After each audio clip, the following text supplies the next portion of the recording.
नमस्कार, मैं हूं आशीष चित्रांशी और आप देख रहे हैं द न्यूज लॉन्चर। 15 अगस्त 2025 लाल किले की प्राचीर से प्रधानमंत्री मोदी का भाषण। और उस भाषण में जो सबसे ज्यादा ध्यान आकर्षित करने वाला हिस्सा था, वो था संघ के 100 साल पर मोदी जी ने जो गुणगान किया था। व्यक्ति निर्माण से राष्ट्र निर्माण तक संघ का सफर। लेकिन ये निर्माण की प्रक्रिया बड़ी घातक है भाई। अगर ऐसा निर्माण होता है तो नहीं चाहिए, हाथ जोड़ के कहते हैं ऐसा निर्माण नहीं चाहिए। संघ के कैंपों में ओटीसी, आईटीसी ये सब होता है। जो लोग संघ से जुड़े हैं सबको पता है कि कौन सा ओटीसी वर्ग कर लिया। वो संघ की रैंकिंग होती है, उसी हिसाब से प्रथम वर्ग, द्वितीय वर्ग। संघ के कैंपों में कितना घिनौना काम होता है, ये मैं नहीं कर रहा। न मिड डे मुद्दा में बात भाऊ बोलने वाले हैं। हम आपको खबर दिखाएंगे। संघ के कैंपों में छोटे छोटे बच्चों के शरीर का शोषण होता है, उनके साथ घिनौना काम होता है। 3-4 साल की उम्र में एक बच्चा संघ से जुड़ा, और जब हम ये खबर दिखा रहे हैं तो वो बच्चा इस दुनिया में नहीं है। वो युवावस्था में था, नौकरी चाकरी कर रहा था, म्यूचुअल फंड ले रखा था। लेकिन डिप्रेशन, एंजाइटी यहां तक बढ़ी कि उसने अपनी जिंदगी खत्म कर दी। लेकिन जिंदगी खत्म करने से पहले उसने 10 पन्ने का पोथा लिखा। आखिर में ये भी लिखा कि मेरी बातों पर शायद कोई यकीन करे न करे, क्योंकि इसका सबूत तो मैं नहीं दे सकता, मैं ही खुद में सबूत हूं। 3-4 साल की उम्र से उसका शोषण शुरू हुआ।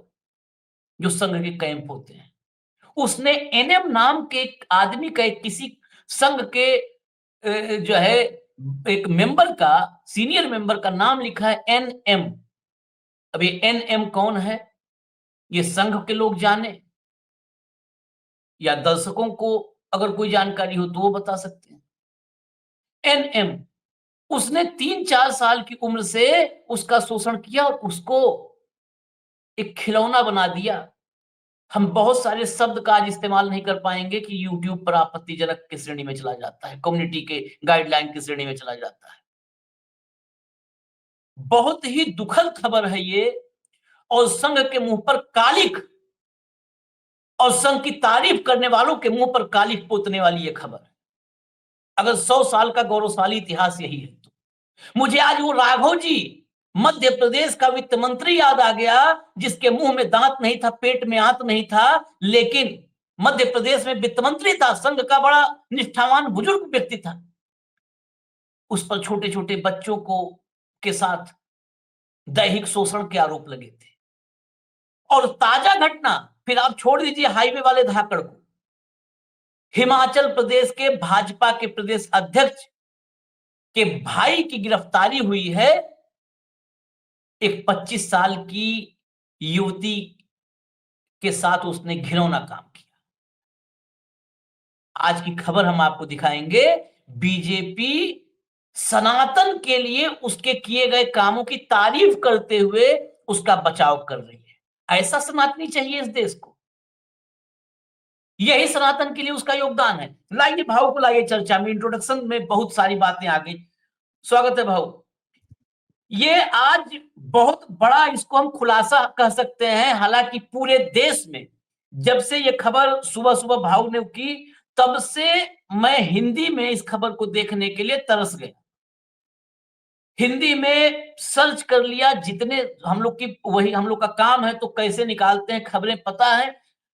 खबर नहीं मिली हिंदी में, गायब है। कोलकाता में एक मेडिकल स्टूडेंट के साथ घिनौना कृत्य हुआ है, उसकी खबरें मिल रही हैं उसमें, जबकि कोलकाता पुलिस ने 3-4 गिरफ्तारियां की। ये खबर गायब है, पूरे देश से गायब है, ब्लैकआउट। सिर्फ द न्यू इंडियन एक्सप्रेस ने ये खबर छापी है, और वहीं से हम सीधा आपको खबर दिखाएंगे। लेकिन खबर देखने के पहले एक बार मोदी जी को आप सुन लेंगे ना, तो आपको खबर और ढंग से समझ में आएगी। भैया मोदी जी को सुना दीजिए जरा। आज मैं बहुत गर्व के साथ एक बात का जिक्र करना चाहता हूं। आज से 100 साल पहले एक संगठन का जन्म हुआ, राष्ट्रीय स्वयंसेवक संघ। 100 साल की राष्ट्र की सेवा एक बहुत ही गौरवपूर्ण स्वर्णिम पृष्ठ है। व्यक्ति निर्माण से राष्ट्र निर्माण के संकल्प को लेकर के 100 साल तक मां भारती का कल्याण का लक्ष्य लेकर के लक्षावधि स्वयंसेवकों ने मातृभूमि के कल्याण के लिए अपना जीवन समर्पित किया है। अब जरा देखते हैं जो है इनके कुकर्म। लाइए खबर लाइए। बहुत जगह पे ब्लैक से जो वो आप शब्द समझ जाएंगे, लेकिन हमने इतना उसको ढकने की कोशिश की है कि वो कहीं पर भी कम्युनिटी के गाइडलाइन के खिलाफ न जाए।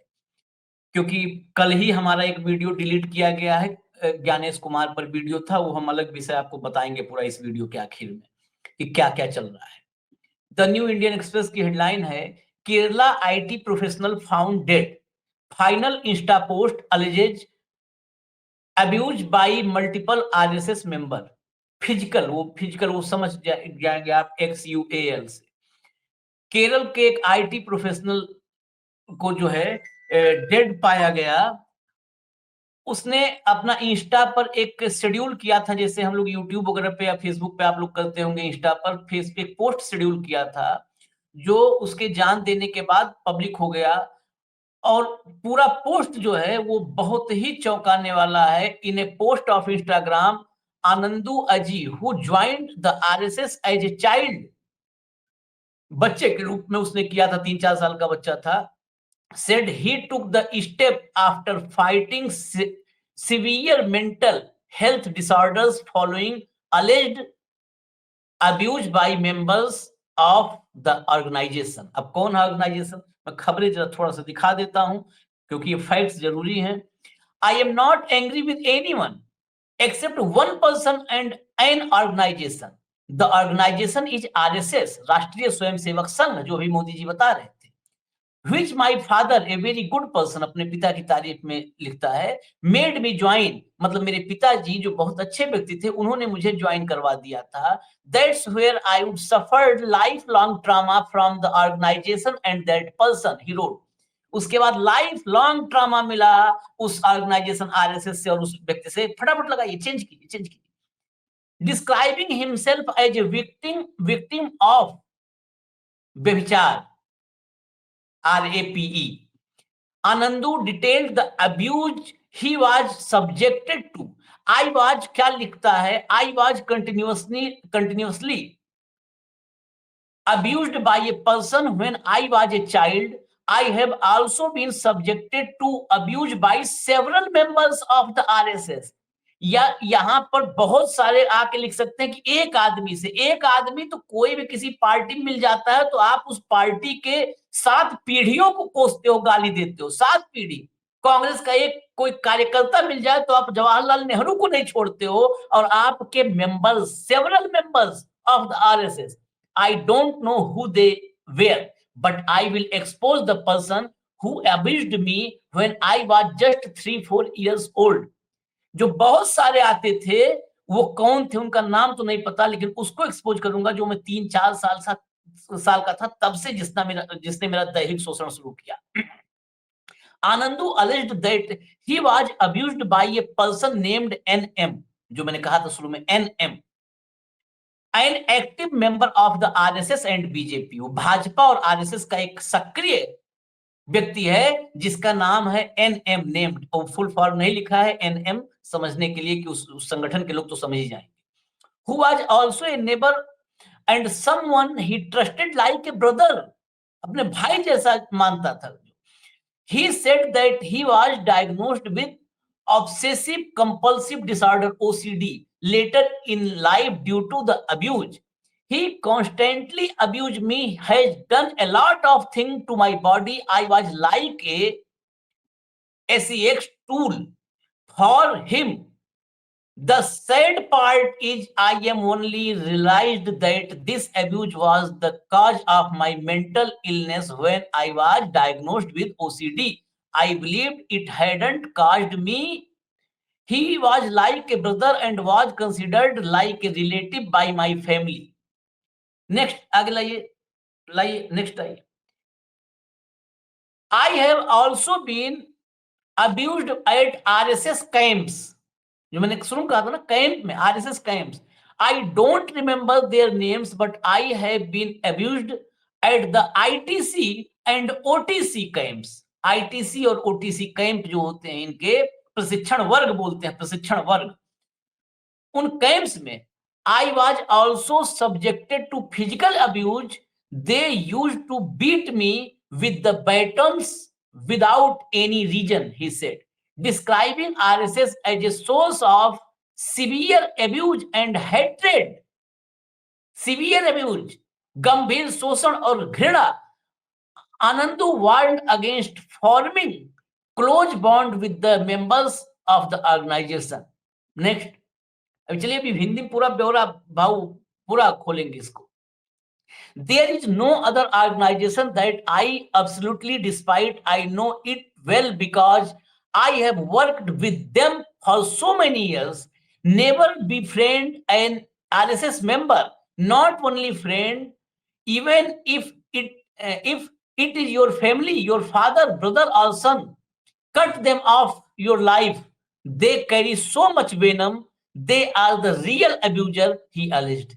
यानी आरएसएस के मेंबर्स अगर हैं कहीं पे आपका जानकारी में, तो दूर हो जाइए, उनके साथ काम करना तो बहुत दूर की बात है. यहां तक कि अगर वो आपके पिता, भाई या बेटा भी है, तो अपनी लाइफ से उसको दूर कर दीजिए, लाइफ से काट दीजिए, अपने जीवन से अलग कर दीजिए, क्योंकि वो बहुत ज्यादा जहर कैरी करते हैं उनके साथ. मतलब वो जहर के कुरियर हैं, नफरत के. Anandu further alleged that he knew several other children who had similar experiences at RSS camps. ये सिर्फ उसके साथ नहीं हुआ था, वो ऐसे अनेक several other children, अनेक दूसरे बच्चों को भी जानता है जिनके साथ कैंप्स में ये होता था.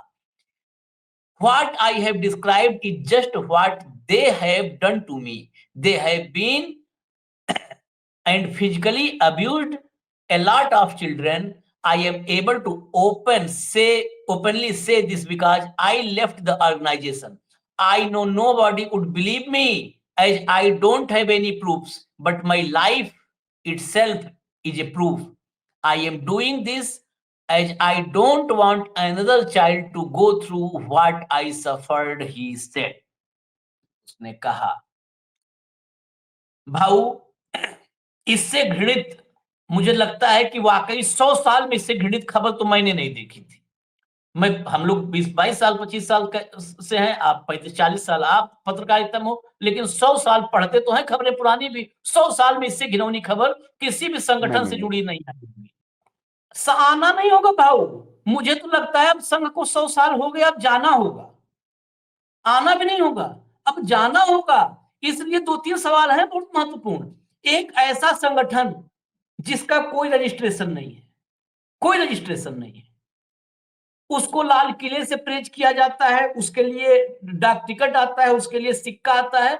आप मैं यहीं पे कह रहा हूं, आप एक संगठन चला करके बिना रजिस्ट्रेशन के भाऊ 5,000 रुपए का ट्रांजेक्शन कर लीजिए.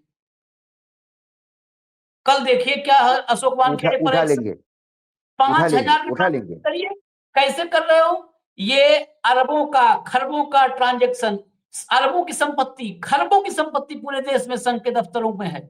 ये बिना, इसलिए मैं कह रहा हूं, जब ऐसे मामले सामने आते हैं तो ये कैसे आएंगे, संगठन कैसे कानून के दायरे में आएगा जो संगठन रजिस्टर्ड नहीं है, जिसका जो है वो नहीं है, पैन कार्ड नहीं है. बगैर पैन कार्ड के इस देश में कोई व्यक्ति अकाउंट खुलवा ले, बैंक अकाउंट खुलेगा क्या भाऊ? किसी का भी. अगर रजिस्ट्रेशन नहीं है तो किसी भी ऑर्गेनाइजेशन को पैन कार्ड नहीं इशू हो सकता है. पैन कार्ड नहीं इशू हो सकता तो बैंक अकाउंट नहीं खुल सकता है. कैसे चल रहा है ये?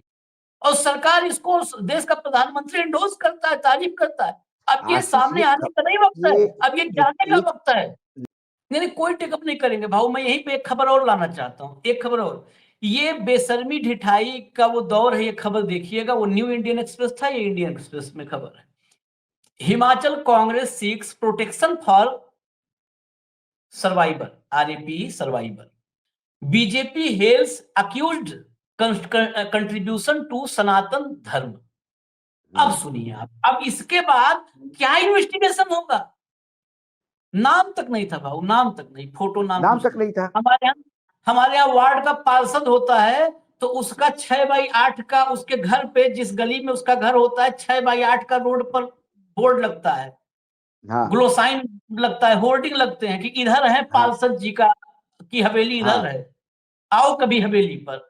वहां पे विधायक के घर पे इतना एरो लगा करके छोटा सा लगा है, एमएलए घर नहीं, दफ्तर, एमएलए ऑफिस, कि किसी भी बस वहां के नागरिक को आना हो दफ्तर में विधायक के काम से तो आपने आ मुझे जाए। भाऊ जो लोग आएंगे, जैसे ये कहना कि एक व्यक्ति था, एक कोई प्रचारक रहा होगा, कोई संघ का आदमी रहा होगा, उसने बार बार एन ऑर्गेनाइजेशन आरएसएस, राष्ट्रीय स्वयंसेवक संघ, उसने पूरे ऑर्गेनाइजेशन को कहा है, क्योंकि वो उसने बिल्कुल कहा कि मैंने तो इसमें जीवन गुजारा है ना, मुझे पता है ये पूरा का पूरा उसने संगठन। सुबह ये जब सब खबर मेरे पास केरल से आई, मैं स्तब्ध रहा आशीष। जनरली रविवार होता है, बहुत सारे घर के काम होते हैं। मैंने ये खबर पढ़नी 3-4 बार पढ़ी, मुझे समझ में नहीं आई। मैंने केरल फ़ोन किया किसी को, उन्होंने कहा कि हाँ, खबर तो है और बहुत घिनौनी खबर है। उन्होंने मुझे कहा, क्या उत्तर भारत में भी ऐसी ही खबरें हैं क्या? मैं चुप रहा, मेरे पास शब्द नहीं थे बोलने के लिए। ये 24 साल का युवा अपनी ज़िंदगी इसलिए समाप्त कर लेता है, क्योंकि उसको एक मैसेज देना है समाज को। ये कितना बड़ा स्ट्रॉन्ग घिनौना नेटवर्क होगा, जो उसको पता था कि जीवित होते हुए वो आरोप लगाता, तो शायद उसको और प्रताड़ित किया जाता। तो उसने अपना इनोसेंट प्रूव करने के लिए अपनी जान दे दी। कितना बड़ा कुचक्र है ये, कितना बड़ा ये क्लोज़ नेटवर्क है। नए बच्चों को जो उनके जो 2 कैंप्स बताए उसने, आईटीसी कैंप, या आईटीसी कैंप लगता है कि नए जो लोग होते हैं उनको प्रथम वर्ष, द्वितीय वर्ष, तृतीय वर्ष के वो क्लासेस लेते हैं और उनको बहुत सारा ट्रेनिंग देते हैं और ये और वो जो चलता है वो। अब तो मुझे बकवास ही कहना पड़ेगा इस लड़के का, वो 15 पेज का पत्र पढ़कर। और जो ओटीसी होता है वो ऑफिसर ट्रेनिंग कोर्स कैंप होता है। क्या इन बच्चों को, जैसा हम ऊँट के रेस के लिए बच्चे ले जाते हैं भारत से और वहाँ पे अरब देश में ऊँट के रेस के लिए ऊँटों पे बाँध के उनके साथ अत्याचार किया जाता है, उ उनके शारीरिक अब्यूज़ किया जाता है, लेकिन ये तो उससे भी घिनौना है। ये तो विश्वास को तोड़ना है। वो लड़के में कितना दर्द भरा है, उसने कहा कि इस लोगों से दूर रहिए। इतना दूर रहिए कि यदि आपके माता-पिता में से कोई भी पिता, भाई, बेटा उससे जुड़ा हो तो उससे भी दूर रहिएगा। क्योंकि इतना ज़हर भरा है इन लोगों में। एक विचारधारा हो सकती है आशीष, ज़हरीली विचारधारा हो सकती है। ये मैं मानता हूँ, विचार एक्सट्रीम हो सकते हैं। लेकिन बच्चों का शारीरिक शोषण, ये समाज में कतई कतई मतलब ये कहीं इसका ये नहीं है। हमारे पुराणों में हमें बहुत ही ज़हरीले व्यक्तित्व भी मिलते हैं, जिनका फिर अंत भी होता है। लेकिन चाइल्ड अब्यूज़ इस देश में ये असहनीय है। इसने एक लॉज में जो तिरुवनंतपुरम के ही थम थपनूर एरिया में है, ये लड़के का नाम आनंद आनंदू एजी है। इसके पिता ने भलमानसपन से तो कर दिया, लेकिन क्या ये वहाँ पे एक शारीरिक शोषण का टूल बन गया? ये क्या कर्मणुक का एक केंद्र बन गया? कि कैंप में दिन भर उनको सिखाओ, रात को शारीरिक शोषण करो, क्या ये चल रहा था वहाँ पर? और ये कहता है अकेले के साथ नहीं, कई बच्चों के साथ ऐसा हुआ है। हाँ, बच्चे बोलते नहीं, हिम्मत नहीं करते हैं। ये इतने बड़ा पत्र इसलिए लिख पाया कि इसको मालूम था कि ये है नहीं, जीवन में रहेगा नहीं। हम्म। इससे ज्यादा क्या कहा कि अब एक बच्चा, मुझे बताओ, वो क्या प्रूफ इकट्ठा कर सकता है आशीष? नहीं, ये जिंदा होता तो तो इसको उसने कहा कहीं कि CBI का एजेंट बताते, कांग्रेस का एजेंट बताते सब। कांग्रेस कोई कुछ भी करते, इसको पागल घोषित कर देते। हाँ। उसने कहा कि मैं और मेरा शरीर, इससे बड़ा प्रूफ हो ही नहीं सकता। उसने एक जो लिखा है कि मैं मेरे जीवन का अंत इसलिए नहीं कर रहा हूं कि मैं लव अफेयर में अनसक्सेसफुल हूं, इसलिए हाँ। नहीं कि मैं बैंकरप्ट हो गया हूं, इसलिए नहीं कि मुझे कोई डिप्रेशन है, और इसलिए नहीं कि मैं कुछ हूं।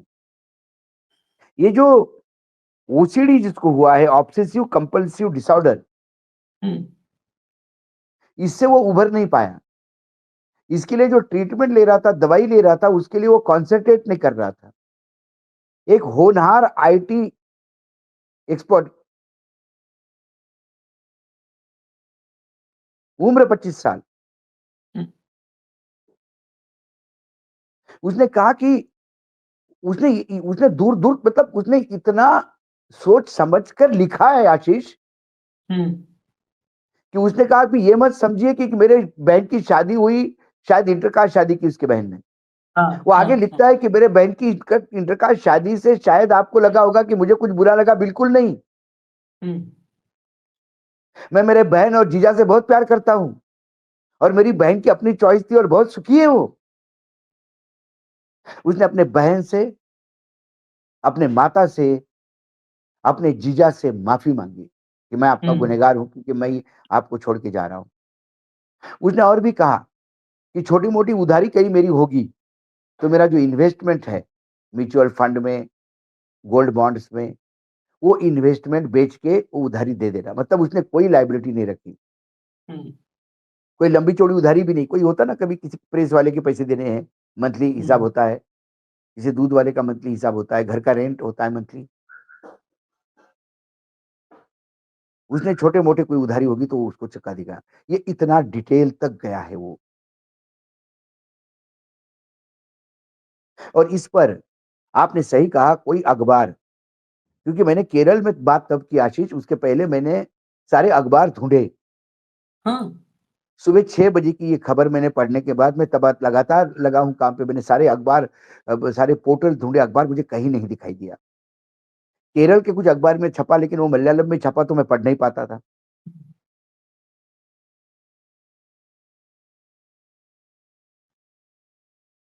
ये ये मतलब, मतलब रोंगटे खड़े कर देने वाली बात है।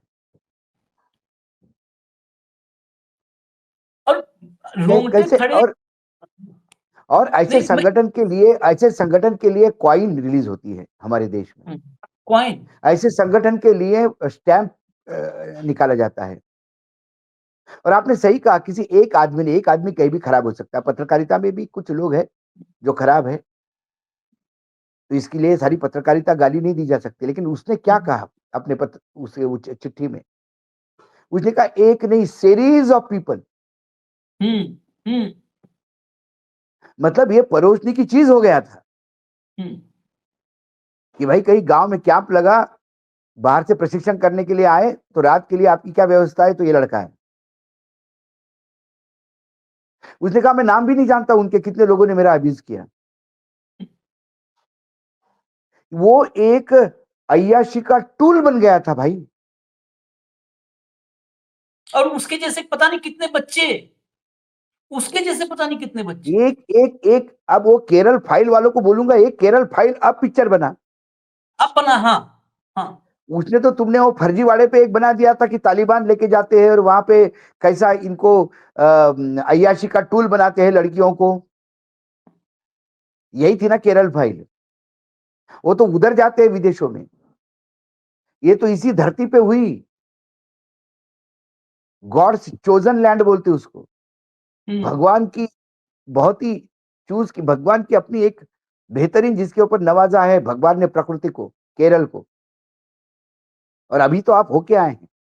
हम्म। इसके लिए संघ को सामने आना होगा। नहीं नहीं, इनके। ये मैंने खबर, मध्य प्रदेश में मैं तो मध्य प्रदेश में पत्रकारिता शुरू कर चुका हूँ, मैंने ये खबरें सुनी थी। हम्म, कई बार मज़ाक में कहते थे कि ये आदमी हूँ, आदमी से प्यार करता हूँ वाले लोग हैं, तो हम बस हँसी मज़ाक बहुत में उड़ाते थे उसको, चलो हाँ छोड़ दो यार। हाँ हाँ लेकिन वो सारी चीज़ें जो हँसी मज़ाक में हम उड़ा देते थे कि अरे चलो किसी को बोलने के लिए लोग कुछ भी बोलते हैं, बदनाम करते हैं। कोई किसी को अच्छी पोस्ट मिल जाती तो बोले चिकना दिखने में अच्छा है तो हो गया। तो हम फिर बोलते थे, "अरे काहे फालतू की बात करते हो यार?" मैं खुद कहता था, "फालतू की बात करते हो यार, ऐसा थोड़ी होता है।" लेकिन ये आनंदू इजी का पत्र पढ़ने के बाद तो मुझे लगता है कि ये क्या है? कहाँ जा रहे हैं हम? क्या संघ में जो बीच में अभी तो शायद शादी के लिए परमिशन दे रहे हैं वो लोग, पहले थे कि शादी नहीं करना, प्रचारक होने और प्रचारक बनना है तो। क्या ये उसका कारण उसके वजह से है? अभी भी परमिशन दे रहे हैं कि क्या कर रहे हैं दिलीप घोष बंगाल के संघ का खाटी संघ का आदमी भाजपा को बेसिकली भाजपा को ड्राइव कर रहा था वो आदमी हाँ, 61 साल की उम्र में शादी किया तो बर्फ में लगा दिया शादी किया, बर्फ में लगा बर्फ में दिया, लगा हाँ। दिया उसको हाँ एकदम हाशिए पर साइड में फेंक दिया मोदी के देखो कार्यक्रम में जो बलराम को लीड आशीष कर रहा था उसको मोदी आशीष के मंच पर 2 नहीं चीज़ें बुलाया गया हाँ 2 चीज़ें होती हैं। शरीर की कुछ ज़रूरतें होती है। ये प्रैक्टिकल प्रैक्टिकल अप्रोच है लाइफ़ का और जो शरीर के ज़रूरतों को कमांड कर लेता है, वो योगी कहलाता है। हम्म, ऐसे कई योगी हैं हमारे, ऐसा नहीं कि हमारे अ, ब ब कोई इतिहास नहीं योगियों का। हम्म, फिर वहाँ व्यभिचार नहीं होता। हम्म। लेकिन ये जो व्यभिचार करने वाले हैं, ये उस नाम को भी बदनाम करते हैं। आप शादी कर नहीं सकते, महिलाओं से संबंध नहीं रख सकते, तो फिर क्या बच्चों से संबंध रखना शुरू कर दिए? क्या हम ये मानें? ये सारे सवाल इसलिए निकल रहे हैं कि एक पत्र ने पूरा नंगा कर दिया भाई सिस्टम को और ये पत्र आने के बाद अब उसको उस केस को अब इन्वेस्टिगेशन के लिए टेकअप कर रहे हैं।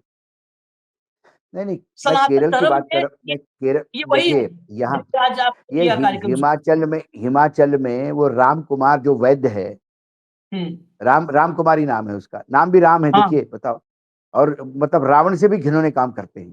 तो हाँ उनके ऊपर बाकायदा उनको अरेस्ट किया गया क्योंकि वहाँ कांग्रेस की सरकार थी।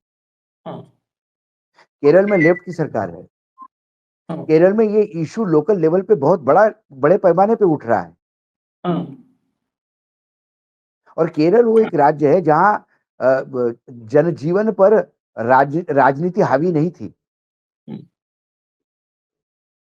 दक्षिण में इतना राजनीति राजनीति नहीं होता आशीष। वो अपना जीवन हम्म, काम करते हैं, अपना पूरा करते हैं, चुनाव के टाइम पे राजनीति होती है। ये ऐसा थोड़ी है कि गणपति उत्सव राजनीति, गरबा राजनीति, नवरात्र राजनीति, एकादशी राजनीति, चतुर्थी राजनीति, अमावस्या राजनीति, पूर्णिमा राजनीति, छठ पूजा राजनीति, दिवाली राजनीति, होली राजनीति,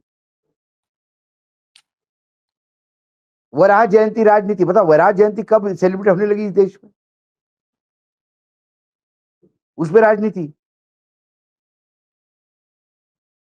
ये जिस हिसाब से मतलब आपने खुद कहा कि मैं ताज्जुब रहा कि मैं इतना केरल घुमा हूं, मैंने कुछ पॉलिटिकल वहां पे वो नहीं देखा, पोस्टर नहीं देखा ना, कोई मैंने वहां झंडे देखे, इसका स्वागत उसका स्वागत, इसका बर्थडे उसका बर्थडे। कुछ कुछ नहीं आपने कहा कि एमएलए का कार्यालय का एक बोर्ड था, उसमें लिखा था कि ऑफिस ऑफ द एमएलए, सिर्फ पट्टी पे लिखा था ऑफिस ऑफ द एमएलए, ना उसका फोटो था ना किस पार्टी का था, कुछ नहीं कुछ नहीं। मुझे मतलब मैं शॉक्ड रहा कि आप वहां से आते सी ऑफिस में आने के बाद पहली 1 घंटा हमने इस बारे में बात नहीं की कि 1 वीक में हुआ क्या ऑफिस में। एक आपने हाँ सबसे पहले बात की कि क्या मैंने क्या देखा केरल में। आपने कहा कि मुझे एक ही पॉलिटिकल झंडा दिखाई दिया पूरे ट्रैवल में, वो भी बीजेपी का। बीजेपी का था हाँ हाँ, वो भी क्या उस केरल को भी गंदा करेंगे क्या ये लोग?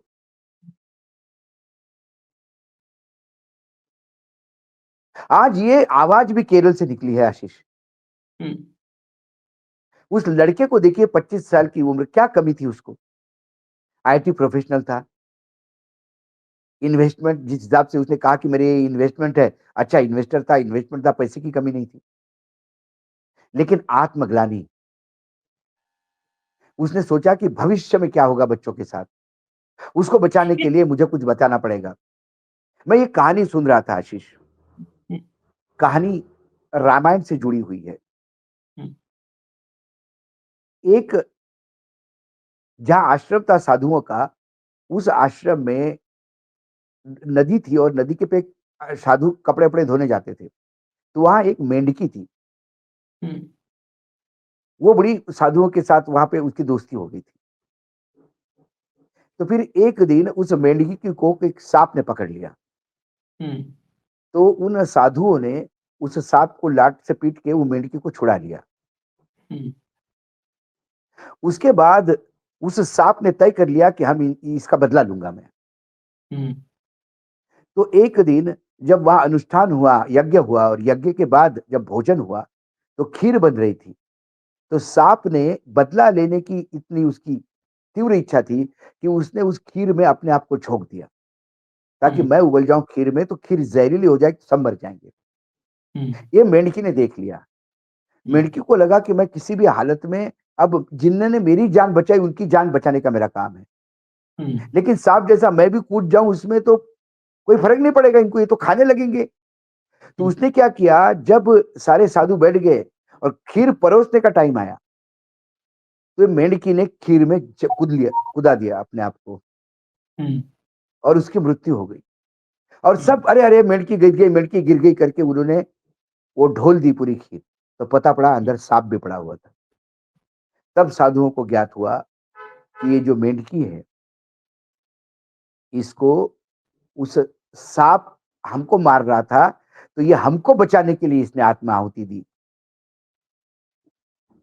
बाद में उसका जो यजमान था वहाँ पे, उस यज्ञ में, एक बहुत बड़ा हुँ, ब्राह्मण था, उसका नाम रावण था। हुँ, तो सबने रावण को कहा कि आप इतने बड़े प्रकांड ब्राह्मण हैं, इतने पुण्य आपने कमाए क्योंकि रावण बहुत क्या? तो बोला क्या आप इस मेंढकी को जिंदा नहीं कर सकते हमारे लिए? हुँ, तब रावण ने कहा कि मैं इसकी मृत्यु हो चुकी है, मैं मेंढकी को मेंढकी नहीं बना सकता, लेकिन मैं उसको दूसरे रूप में उसको जीवन दान दे सकता हूँ और एक महिला के रूप में उसको उन्होंने जन्म दिया। ये कहानी है रामायण में कई साइड कहानियाँ हैं, ये कहानी मैंने हुँ, सुनी एक राम कथा में। तो आज मुझे याद आ गया उस लड़के की स्थिति मेंढक जैसी है। समाज में ये जो खीर उबल रही थी और ये जो संग जैसा साँप है, जो जहरीला बनाया खीर को, वो समाज को समझ में आ जाए इसलिए उसने खीर में सबके सामने अपनी आहुति दी मेंढकी ने, वैसी ही आहुति आनंदू ने दी आज। गुरुवार के दिन उसने अपनी जीवन लीला समाप्त कर दी। मुझे वो एकदम पैरेलल स्टोरी याद आ गई। उसने तो अब्यूज़ कर ही लिया। मुझे बताइए उसके मरने से क्या वो सारी तकलीफें खत्म हो जाएगी क्या? नहीं।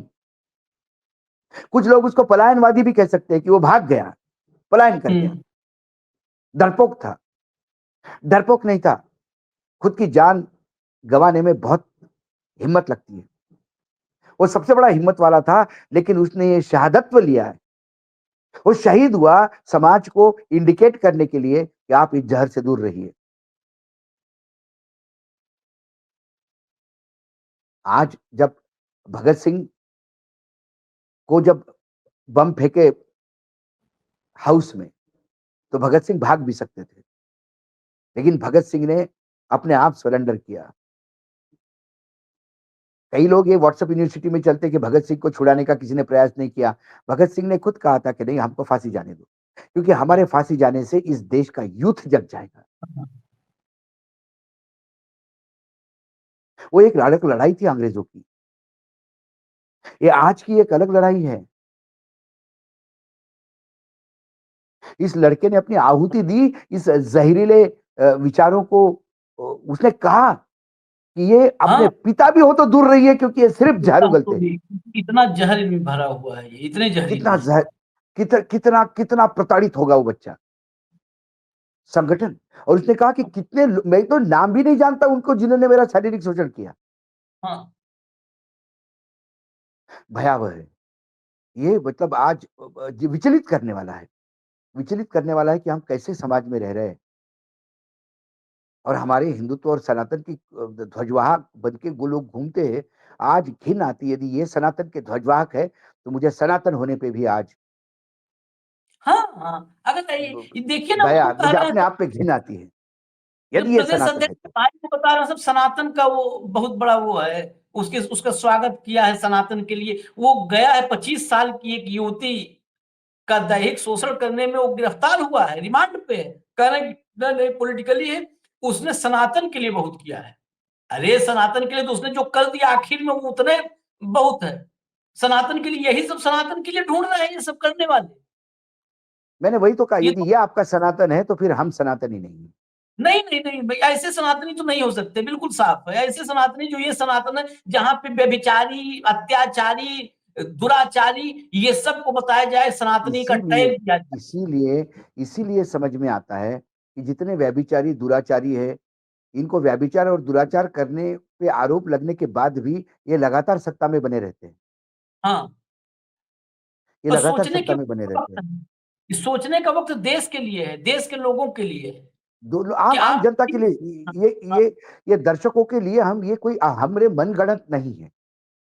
मैंने ही कई बार कई इन्हीं कार्यक्रमों में आप मेरे वीडियो देखेंगे तो आज हो सकता है आप कमेंट भी करें कि हाँ, अशोक जी आप तो बड़ा सांस्कृतिक ऑर्गेनाइजेशन कह रहे थे इसको। हाँ, आप बार बार कह रहे थे कि यदि मोहन भागवत जी के विचार है तो मैं भी संगी बनने को तैयार हूं। ये कहा है मैंने कार्यक्रमों में, क्योंकि मैंने उस बात पे गया, जिन शब्दों पे गया, शब्दों के पीछे की कृति क्या है ये इस पत्र ने मुझे बता दिया आज। चलिए खैर एक पहले ही सुना निवेदन था, करते पहले हैं। एक दो केसेस देखे थे राघव जी जैसे, हाँ, लेकिन मैंने कहा था अपवाद हर जगह होते हैं। लेकिन इस पत्र में ये जो आनंदू है, ये आनंदू कहता है कि अरे बाबा पूरा संगठन ही वैसा है, इन कैंपों में कितने लोग हमारा शोषण करके जाते थे मैं तो नाम भी नहीं जानता। हम्म, एक व्यभिचार टूल क्या होता है भाई? रेड लाइट एरिया से भी बदतर हो गया क्या ये? मतलब अब क्या है, बोलने के लिए बहुत रिस्ट्रिक्शन है। हम उस संस्कार से आते हैं, नहीं आशीष वो बोल सकते, लेकिन क्या है, अंदर इतना भरा हुआ है वो पत्र पढ़ने के बाद कि चुप भी नहीं रह सकता, और उतने निम्न लेवल पे उतर भी नहीं सकते अभिव्यक्ति करने में। और सबसे बड़ी बात है कि अभी आगे आप देखिएगा, अभी 100 साल का जश्न शुरू हुआ है, 100 साल का जश्न, बेशर्मी भरा जश्न, जिसमें प्रधानमंत्री भी शरीक होगा। शरीक है, बिल्कुल मोदी है। शरीक है। लाल किले से ही शुरू कर दिया था तारीफ, कुर्सी के चक्कर में या जिस चक्कर में, या सम्मानजनक विदाई या कुर्सी, जिस भी चक्कर में, अपने स्वार्थ में कोई भी आत्मावलोकन नहीं करेगा। क्या मोहन भागवत आएंगे प्रायश्चित करने? क्या मोदी प्रायश्चित करेंगे कि हमने लाल किले से जो तारीफ की थी वापस लेता हूं? और इस देश की मीडिया जो ऐसे सच को, ऐसे सच, घृणित सच को, जो खबर जानी चाहिए इस देश में, उस खबर को दबा करके बैठे हुए हैं। आपने सही कहा कि एक मेडिकल स्टूडेंट जो भुवनेश्वर की, मतलब जो उड़ीसा की रहने वाली थी, उसके ऊपर व्यभिचार हुआ, उसमें कोई पॉलिटिकल एंगल नहीं है। हाँ, वो उसके साथ जो जिन लोगों ने अत्याचार किया, सामूहिक अत्याचार किया, वो कोई गुंडे किस्म के लोग हैं। उसका बॉयफ्रेंड भी पुलिस ने पकड़ लिया, आज मैंने खबर, जो लेटेस्ट खबर है मेरी, हाँ, हाँ, हाँ, वो हाँ, भी इन्वॉल्व होगा उसमें। लेकिन हाँ, उसके लिए पॉलिटिकल कलर दिया जाएगा कि महिला असुरक्षित है, ये सुरक्षित है। अरे महिला को छोड़ो, यहाँ पुरुष असुरक्षित हो गए, हम्म। उनका क्या? इसके बारे में कोई एक शब्द लिखने को तैयार नहीं, न बोलने के लिए तैयार है। खबर का है, लेकिन चलो खबर। ठीक है, आपने बहुत अच्छा किया ये इशू लाकर, क्योंकि न्यूज लॉन्चर में कम से कम हम खबरों को दबने नहीं देंगे। चाहे कौन सी भी खबर हो, चाहे किसी को भी इस खबर से डैमेज होना हो, हम डैमेज कौन होता है ये देखने के बजाय समाज का कितना हित होता है ये देखेंगे। और जहां समाज का हित है वहां हम पीछे नहीं हटेंगे, ये बात तय है। और मैं आखिर में एक बात और कहूंगा, थोड़ा सा सतर्क सावधान आप सब रहिए, क्योंकि चैनल पर बहुत, अभी कल ही आपने देखा होगा, अखिलेश यादव का फेसबुक पेज उड़वा दिया गया। जब आरोप लगा कि सरकार ने किया तो कहा नहीं हमारी कोई भूमिका नहीं। अरे आपकी भूमिका तो जग जाहिर है, पूरे देश में स्टेब्लिश है, आप कोर्ट तक में गए। मस्क का जो एक्स है, जिसको ट्विटर आप लोग बोलते हैं, उसने बाकायदे कोर्ट में कहा कि ये तो दिन रात हजारों पोस्ट डिलीट करवाते हैं, ये जो भी इनके इकोसिस्टम के खिलाफ है, जो भी इनका सच होता है सब डिलीट करवाते हैं और खुद झूठ दिन रात फैलाते हैं सब खुद, मतलब ये केवल झूठ फैलाते हैं।